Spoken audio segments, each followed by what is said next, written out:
Hello guys, welcome back to my channel. तो आज हम लोग पढ़ेंगे विजयनगर साम्राज्य को।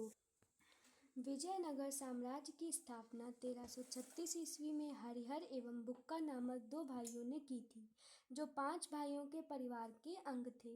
विजयनगर का शाब्दिक अर्थ है जीत का शहर। हरिहर एवं बुक्का ने विजयनगर की स्थापना विचारण्य संत से आशीर्वाद प्राप्त करके की थी। हरिहर एवं बुक्का ने अपने पिता संगम के नाम पर संगम राजवंश की स्थापना की। विजयनगर साम्राज्य की राजधानी हम्पी थी। विजयनगर साम्राज्य के खंडहर तुंगभद्रा नदी पर स्थित हैं। विजयनगर साम्राज्य की राजभाषा तेलुगु थी। हम्पी के भग्नावशेषों को colonel Colin Mackenzie East India Company के ब्रिटिश अधिकारी द्वारा प्रकाश में लाया गया। संगम वंश के प्रमुख शासक, तो ये बॉक्स दिया हुआ है, हरिहर 1336 से 1356 ईस्वी तक ये रहे। बुक्का प्रथम 1356 से 1377 ईस्वी। हरिहर द्वितीय 1377 से 1404 ईस्वी। देवराय प्रथम 1406 से 1422 ईस्वी। देवराय द्वितीय 1422 से 1446 ईस्वी। मल्लिकार्जुन 1446 से 1465 ईस्वी। विरूपाक्ष द्वितीय 1465 से 1485 ईस्वी। फिर है हरिहर एवं बुक्का पहले वारंगल के काकतीय शासक प्रताप रुद्रदेव के सामंत थे। विजयनगर साम्राज्य पर क्रमशः निम्न वंशों ने शासन किया: संगम, सलुप, तुलुप एवं अराविडु वंश। बुक्का प्रथम ने वेदमार्ग प्रतिष्ठापक की उपाधि धारण की। हरिहर द्वितीय ने संगम शासकों में सबसे पहले महाराजाधिराज की उपाधि धारण की थी। तो संगम शासकों में सबसे पहले महाराजाधिराज की उपाधि किसने धारण करी? तो हरिहर द्वितीय ने। फिर है इटली का यात्री निकोला कांटी विजयनगर की यात्रा पर देवराय प्रथम के शासनकाल में आया। कब आया ये? देवराय प्रथम के शासनकाल में। इसने दास प्रथा के बारे में विस्तृत वर्णन किया है। फिर ये एक इधर बॉक्स दिया हुआ है, अष्ट दिग्गज में शामिल कवि। तो कौन कौन से थे? अल्लसनी पेद्दन, इनकी रचना है मनुचरितम एवं हरिकथा सार। नंदीतिम्म, इनकी रचना है परिजात हरण।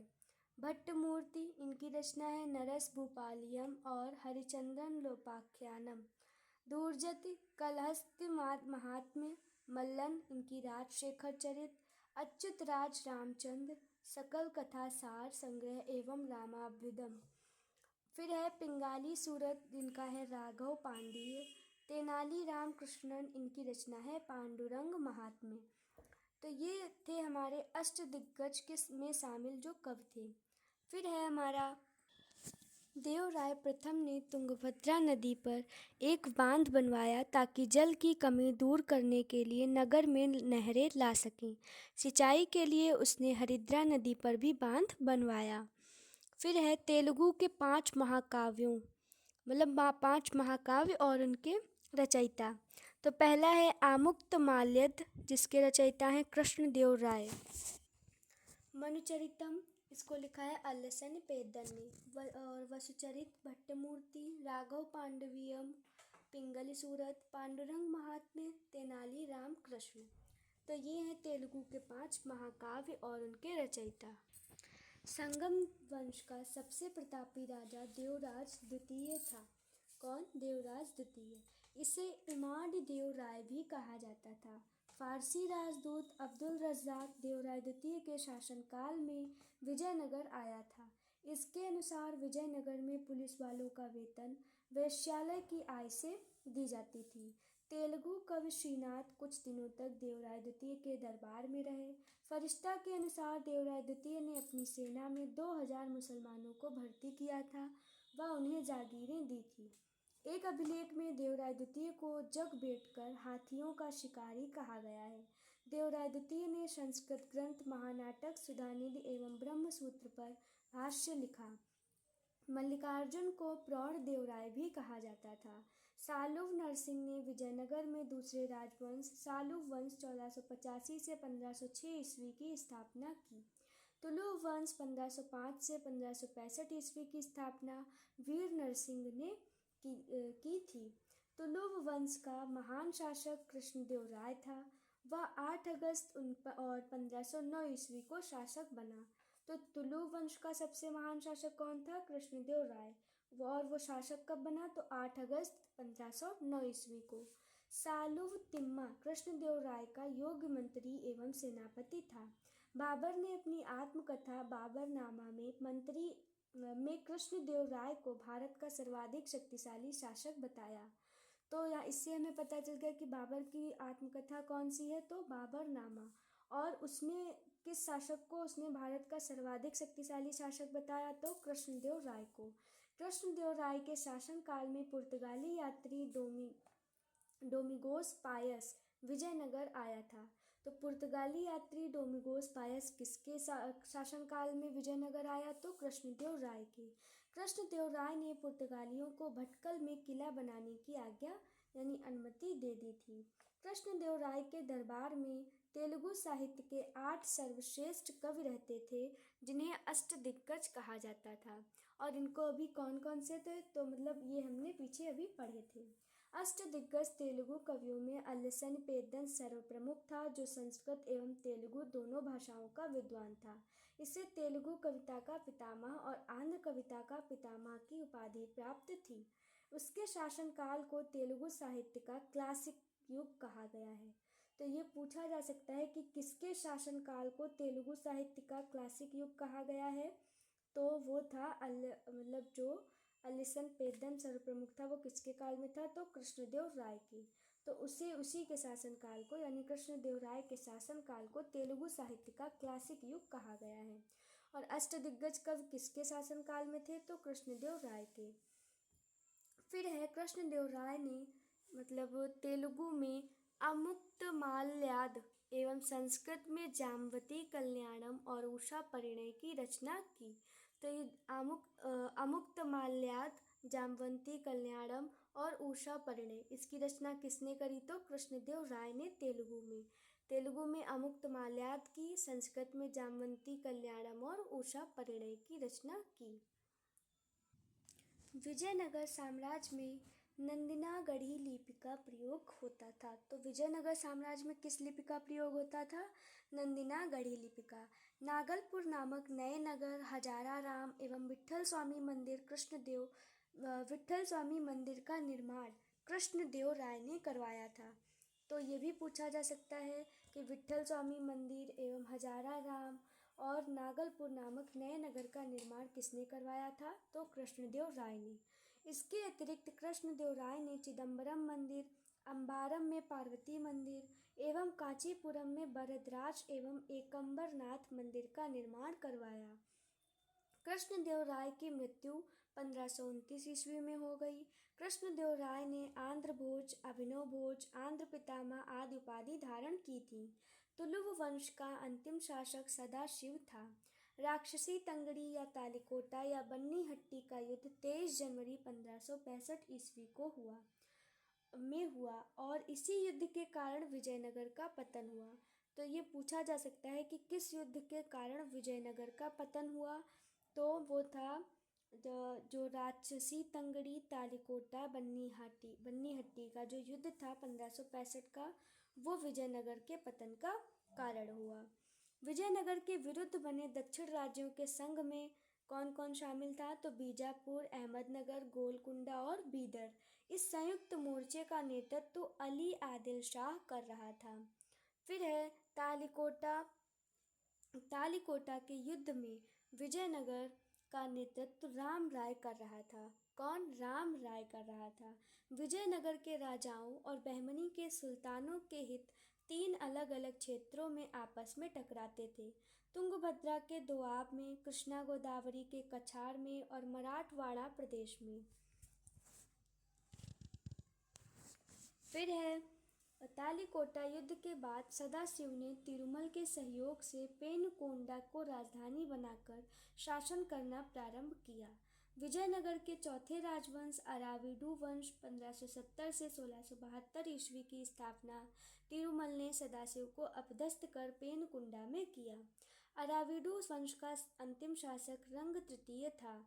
अराविडु शासक वेंकट द्वितीय के शासनकाल में ही वोडेयार ने 1612 ईस्वी में मैसूर राज्य की स्थापना की थी।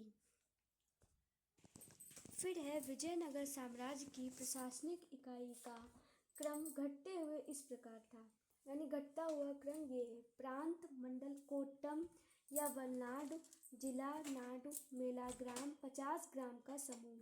फिर उर और ग्राम, यानी प्रांत, फिर कोट्टम या वलनाडु, फिर नाडु, फिर उर।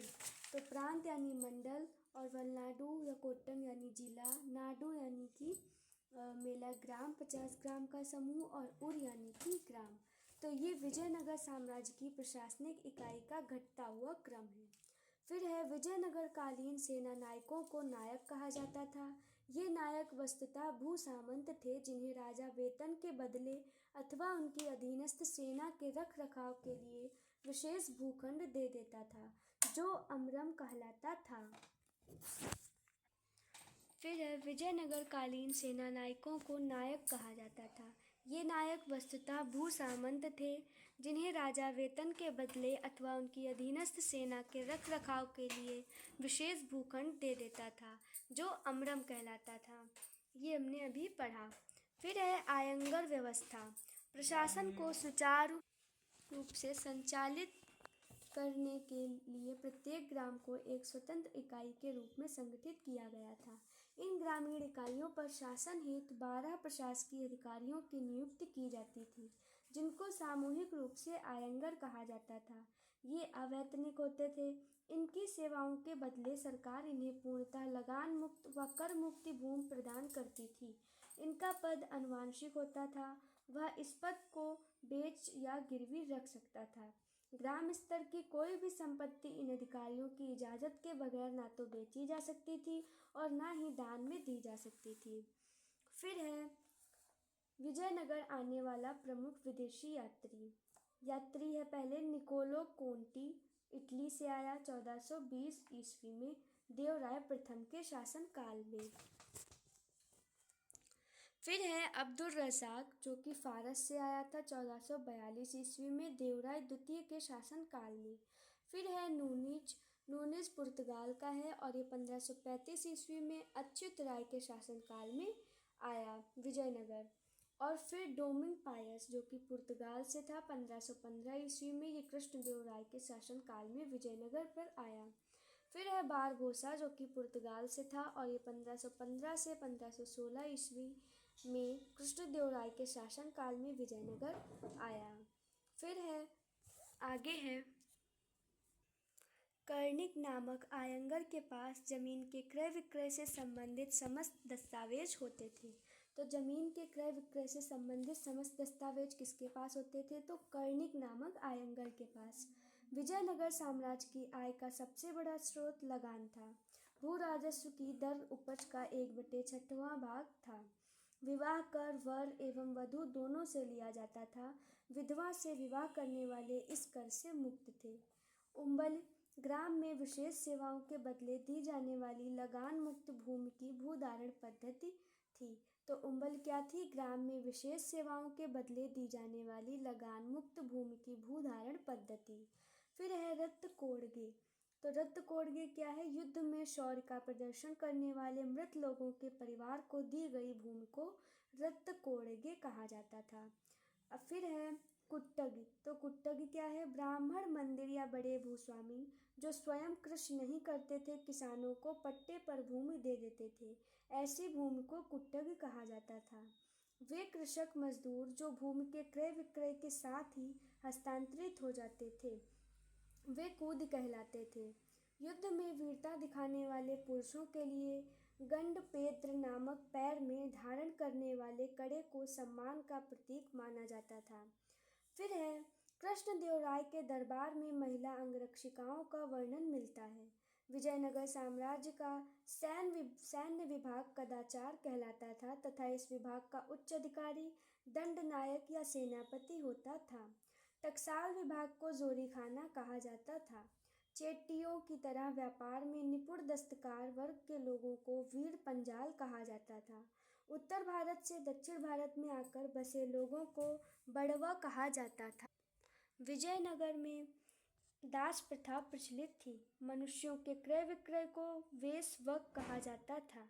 पर्दा प्रथा का प्रचलन नहीं था, परंतु सती प्रथा स्वैच्छिक विद्यमान थी। स्वैच्छिक यानी जो अपनी स्वेच्छा से सती होना चाहे वो हो सकता था। और बाल विवाह एक सामान्य प्रथा थी। मंदिरों में रहने वाली स्त्रियों को देवदासी कहा जाता था। इनको आजीविका के लिए भूमि या नियमित वेतन दिया जाता था। जो मंदिरों में रहती थी उनको देवदासी कहा जाता था। फिर है विजयनगर के मंदिर स्थापत्य की एक प्रमुख विशेषता कल्याण मंडप एवं 1000 स्तंभों वाले गोपुरम का निर्माण था। कल्याण मंडप में देवता का विवाह समारोह मनाया जाता था। मंदिर के साथ देवता की पत्नी हेतु अम्मान मंदिर का भी निर्माण होता था। तिरुपति मंदिर में कृष्णदेव राय एवं उसकी पत्नियां तिरुमल एवं चिंता देवी तथा वेंकट प्रथम आदि की मूर्तियां हैं। महानवमी का त्योहार विजयनगर का प्रमुख राज्योत्सव था। यह उत्सव देवी दुर्गा को प्रसन्न करने के लिए था। फिर है विजयनगर काल की कन्नड़ कृतियों में भीमक द्वारा रचित वासव पुराण अत्यंत प्रसिद्ध लिंगायत धर्म ग्रंथ है। मदुरा विजयम बुक्का प्रथम के पुत्र कुमार कंपन की पत्नी गंगा देवी की रचना है। कृष्णदेव राय और राम राय एक अच्छे संगीतज्ञ थे। लक्ष्मी नारायण कृष्णदेव राय का दरबारी संगीतकार था। उसने संगीत सूर्योदय नामक पुस्तक की रचना की थी। तो ये पूछा जा सकता है कि संगीत सूर्योदय नामक पुस्तक की रचना किसने की? तो लक्ष्मी नारायण ने, जो कि कृष्णदेव राय के दरबारी संगीतकार थे। फिर है संत विधरण्य ने संगीत ग्रंथ संगीत सार की रचना की। वीणा विजयनगर साम्राज्य का सर्वाधिक प्रसिद्ध और लोकप्रिय संगीत वाद्य था। विजयनगर की चित्रकला लिपाक्षी कला के नाम से जानी जाती है। इस चित्रकला के विषय रामायण एवं महाभारत से लिए गए हैं। विजयनगर में नृत्य और संगीत को मिलाकर एक शैली विकसित हुई जो यक्षिणी शैली के नाम से जानी जाती है। ये पूरा ही पॉइंट बहुत ही ज़्यादा इम्पॉर्टेंट है कि विजयनगर की चित्रकला किस नाम से जानी जाती है, तो लिपाक्षी कला के नाम से। इसमें रामायण और महाभारत से इसके विषय लिए गए हैं और नृत्य और संगीत को मिलाकर विजयनगर में एक शैली बनाई गई थी जो कि यक्षिणी शैली के नाम से जानी जाती है। फिर है विजयनगर का सर्वाधिक प्रसिद्ध सिक्का स्वर्ण का बारह था। क्या था? स्वर्ण का बारह। इसका वजन 52 ग्रेन था, जिसे विदेशी यात्रियों ने हूर, परदौस या पगोड़ा के रूप में उल्लिखित किया है। सोने के छोटे सिक्कों को प्रताप तथा फड़म कहा जाता था। प्रताप 26 ग्रेन का तथा फड़म 5.5 ग्रेन का होता था। चांदी के छोटे सिक्कों को तार कहा जाता था। विजयनगर के पश्चिमी तटीय क्षेत्रों में क्रूजेडो पुर्तगाली, दीनार फारसी, फ्लोरीन और डुकेट इटली मुद्राएं प्रचलित थी। तो ये था हमारा विजयनगर साम्राज्य। नेक्स्ट वीडियो में हम पढ़ेंगे बहमनी राज्य के बारे में। Thanks for watching.